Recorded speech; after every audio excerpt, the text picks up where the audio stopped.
తెలంగాణ ప్రభుత్వం ప్రతిష్టాత్మకంగా చేపట్టిన కులగణన విజయవంతంగా జరుగుతోంది. నవంబర్ 6న ప్రారంభమైన ఈ సర్వే 12 రోజుల్లోనే సగానికి పైగా పూర్తయింది.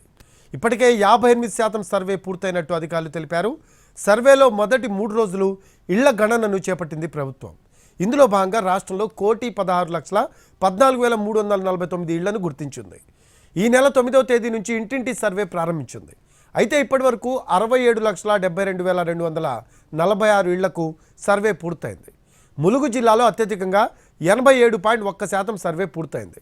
ఇక నల్గొండలో 81.4%, జనగామలో 77.6%, మంచిర్యాలలో 74.8%, పెద్దపల్లిలో 74.3% సర్వే పూర్తయింది. గ్రేటర్ హైదరాబాద్లో 38.3% సర్వే పూర్తయింది. గ్రేటర్ హైదరాబాద్లో ఇప్పటి వరకు 9,60,656 కుటుంబాల సర్వే పూర్తి చేశారు. మొత్తం 20,000 మంది ఎన్యూమరేటర్లు సర్వే విధుల్లో ఉన్నారు. గ్రేటర్ హైదరాబాద్లో 28,28,000 కుటుంబాలు ఉన్నాయి. రోజు 1,00,000 కుటుంబాల వరకు సర్వే చేస్తున్నారు.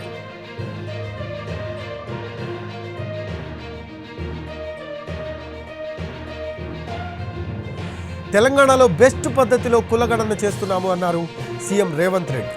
2025 చేపట్టబోయే జనగణనకు ఈ కులగణనను పరిగణలోకి తీసుకోవాలి అన్నారు.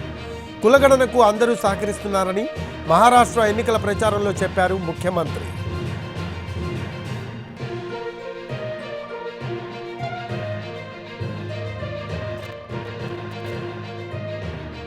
हिंदुस्तान में सबसे परफेक्ट कुल गणना हम लोग कर रहा है, उसके फॉर्मेट भी, क्योंकि भारतीय जनता पार्टी के बहुत सारे राज्य सरकार है, ये जाति गणना, इसमें आप ये भी ऐड करना है कास्ट सेंसस, तो उसके लिए भी आप एक टीम को भेजो, क्योंकि राहुल जी का वादा है इस देश में caste census is an x ray.